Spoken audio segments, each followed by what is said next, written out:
বিশাল বিশাল launch, cargo বহনকারী জাহাজ। জীবনে এত বড় লঞ্চ আর এত বিশাল জাহাজ আগে কখনো দেখিনি। বিশেষ করে এলপিজি ও কয়লা বোঝাই জাহাজগুলো ছিল চোখ ধাঁধানো।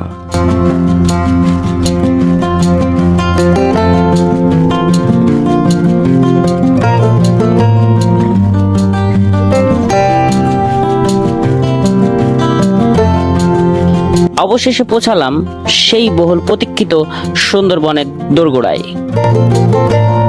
কিন্তু এখানে আমাদের ভাগ্যের একটি মোড় ঘুরে গেল। মাত্র কয়েকদিন আগে বয়ে যাওয়া ঝড়ের কারণে বনভূমির অনেক ক্ষতি হয়েছে। তাই ফরেস্ট অফিসার আমাদের অনুমতি দিলেন না ভিতরে প্রবেশ করার। আমরা নদীর উপর থেকেই যতটা পারি সুন্দরবনকে এক্সপ্লোর করলাম।